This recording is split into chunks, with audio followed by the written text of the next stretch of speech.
All right, so we're back, about to go to the island again, and this is the first time we're coming back to the tent, so we're hoping that it rained a few times pretty hard while we were gone, so hopefully the tent is still there and in good shape, and it was able to fend off the rain since we haven't really been here while it's been raining.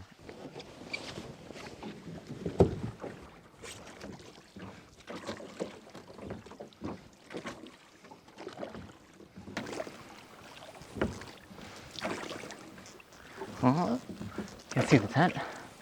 And it looks like it's still standing. At least this half. I can't see it really clearly though.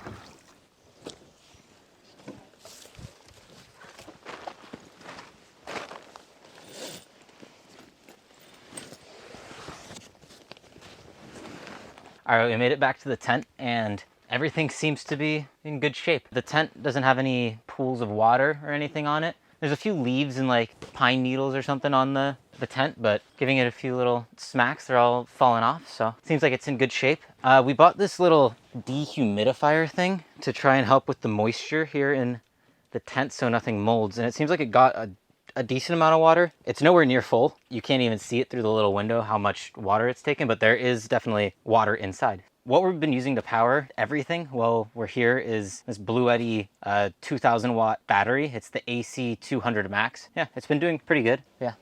Fridge is turned on now and we should be all set. So the plan today is to set up this desk and a couple nightstands. They're both from IKEA. They were basically just the cheapest stuff we could find. Right now we only have the bed and a small little table in here. I also got a TV stand as storage because it was like one of the only shelving kind of systems that would fit up against the walls of the bell tent since the side is so short. So we're gonna see how that goes.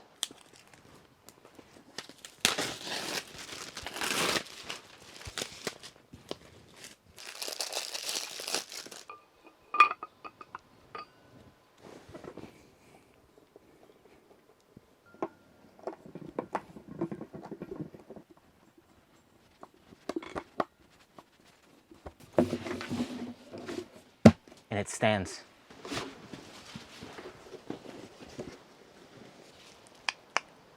Now I'm gonna try and build these nightstands.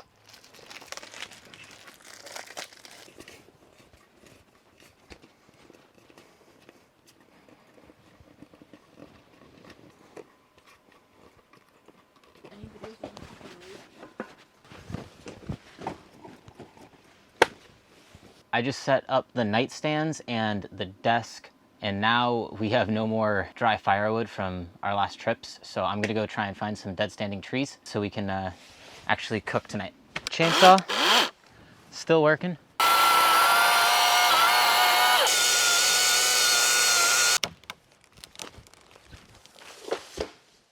Well, that worked. All right, I'm gonna chop it in half, see if the wood's drier up here. It seems pretty dry. I'm gonna try chopping it up a bit.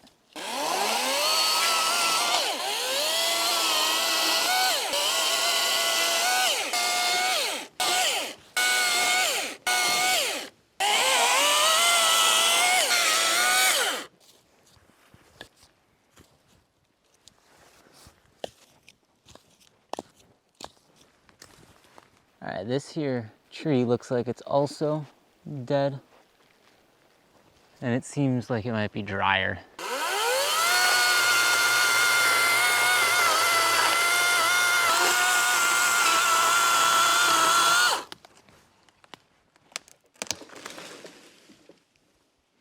That worked.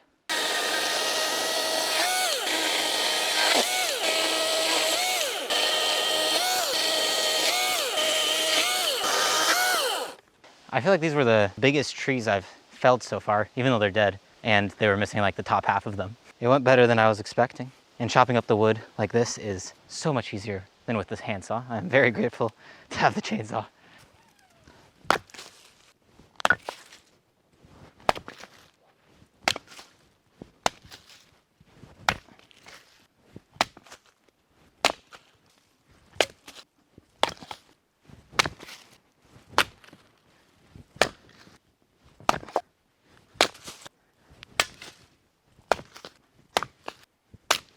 We should have a decent amount of split wood now. Hopefully that's enough to cook for at least this trip.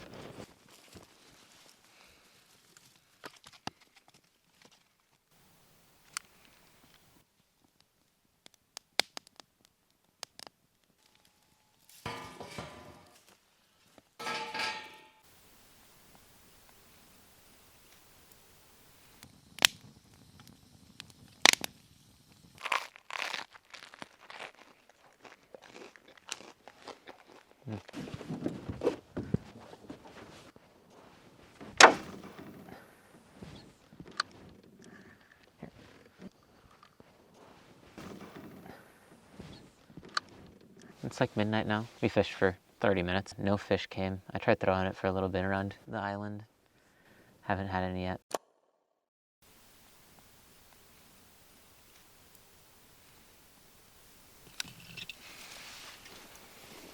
So we went to the store and got a few tools. We got this cottage, which is like used to help push a tree over in the direction we want it to fall.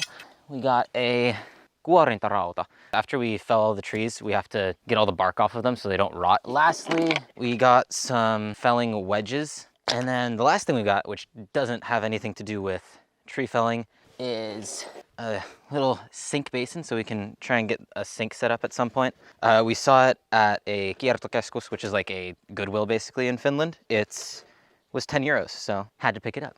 The plan for today is we want to try and see if we can chop down our first like actual tree. Yeah, we'll see how it goes. It's gonna be an experience. Yeah, it's supposed to start raining later today and maybe even a thunderstorm. So we gotta get to work now so we can get something done before the weather gets bad.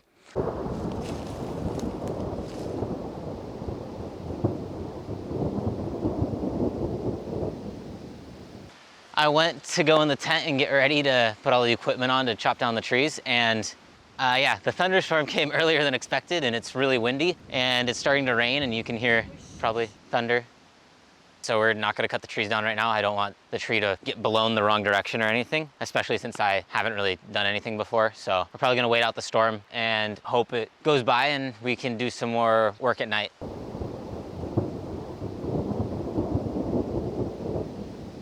So we're back in the tent now. You can probably hear it's raining. So we have another piece of IKEA furniture that we're gonna build. It's like a little TV stand, so it's gonna go against the wall. We're gonna organize the tent a little bit. It's a little bit messy right now, and then do some editing as well. Try and do as much as we can while staying dry.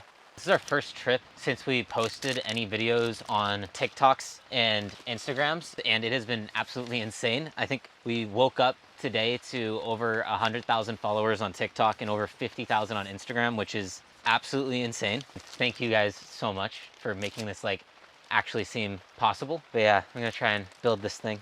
So this nightstand is the Bagebo. It's just like another powder coated metal thing. We're also just trying to buy the cheapest stuff we can. And IKEA has been the best for us so far because it comes in the boxes and it's a lot easier to transport.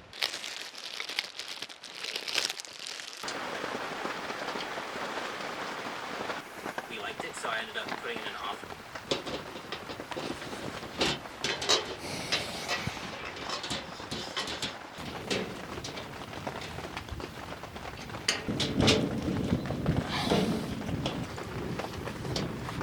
Got the nightstand or TV stand built. I'm just gonna figure out where we want to put the thing.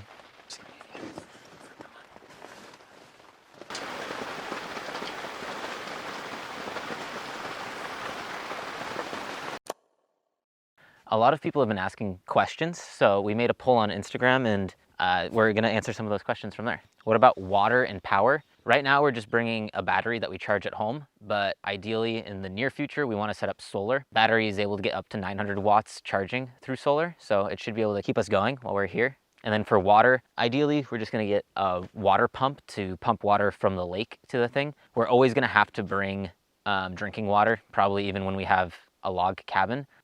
Someone said, how long of a journey from where you live to the island? It takes us about 3 hours to get here from where we live, so it's not too bad. Especially for doing like weekend trips, I feel like it's just on that edge where we can still do these trips and not feel too crazy about it, but the drives have been nice. It's been pretty. Someone said, except the sauna and the cabin, what else is planned? We want to get a polju, which is basically a Finnish like wood burning hot tub. Obviously, we're gonna need an outhouse and maybe like some sort of shower thing as well. So those are the main ones, and then maybe some storage sheds and like a grill hut. But these are like, you know, we haven't thought about them too much because we don't want to get too many projects going on in our head. But like, we want to make this a fully functioning cottage. Someone said, "Will you build a small pier or dock for your boat?" And yes, we do want to do that. I forgot to say that in the earlier one. Someone said, "What does the timeline look like?" This summer is just trying to get a tent platform, because right now we have the tent in like the only kind of flat-ish spot on the island, but it's still not perfectly flat. So we want to build a tent platform so it can be up off the ground and like get good ventilation. We want to build a floating dock. Those are two things for this summer. In the winter, or like fall-winter, we would plan on starting to chop down some of the trees. Next summer, maybe try building the like sauna, which would be a smaller cabin. Then summer after that would be finally time to try and start doing the log cabin and stuff. So yeah, it's at least going to be 2-3 years until we get a log cabin set up. Someone said, "Where are you from?" I'm Finnish American, and I grew up mostly in the United States, but I also grew up in Finland for a year as well. When I lived in the US, I came to Finland for at least 2 months of the year. So I've been living in both countries, and then now for the last 2 years, I've been living in Finland. Someone said, "What are the legal procedures of buying an island like this?" Yeah, from my understanding, it's basically just like any other purchase here in Finland. I've never bought anything else. I don't know how other things work, but yeah, it was basically just contacting the real estate agent, making an offer, getting it accepted, sending the money, and then getting the island transferred into my name. Yeah, someone said, "Are you planning on living there permanently?" And no, we're not even allowed to live here permanently. This lot is zoned as a holiday lot. Someone said, "Why Finland?" I'm Finnish and I live here. It's, I mean, one of my favorite places on earth. How did you get the idea to buy an island? Yeah, growing up, I always came here in the summertime, and you go to the lake, fish, do all that kind of stuff. So I grew up just doing that every year, and it's some of my favorite experiences. It's been one of my like favorite moments in life. I always thought like an island would be the coolest way of being at a summer cottage. Now I was looking, and islands here in Finland are oftentimes, especially the ones not on the archipelago, they're oftentimes cheaper than normal vacation lots. Someone said, "Are you Finnish?" And I am. Where did you search for the right island to purchase? I was just looking on all the real estate sites in Finland. It was kind of hard and annoying because it's like there's no filter for islands. So I was like searching all the time. And even though islands are oftentimes cheaper than normal lots, there's not that many in comparison to normal lots for sale. It took me, I mean, over a year, probably 2 years of just like looking on and off. Someone said, "Who is we?" And we is me, Oliver, and then my girlfriend, Helena. She's the one that's filming everything and editing all the videos. She does everything, basically. All I do is wander around in the woods and be like, what the hell am I supposed to do? And she actually does all the stuff. That's we. Obviously, the question that we have had by far the most is, how much did the island cost? It was 28,000 euros. After that, there was like another 800 euro fee for taxes. Also had like a title changing fee. To me, I thought it was definitely worth risking it for this. It's less than the price of a new car. One person's comment was really amazing. It was basically saying like, I don't think they're that rich. They drive a 20-year-old Toyota and have a plastic boat. And that was really funny to me. Yeah, our boat is like a very old rowboat. It's actually from my mom's summer cottage. The island took, you know, a lot of money for us. We are doing everything as cheaply as we can. Hopefully we can, you know, make it work. Thank you guys so much for all the support. We never expected there to ever be this many people watching us and supporting us and saying like, you know, giving us luck and everything. It really means a lot. It's a dream come true to be out here and try and do this. So thank you guys.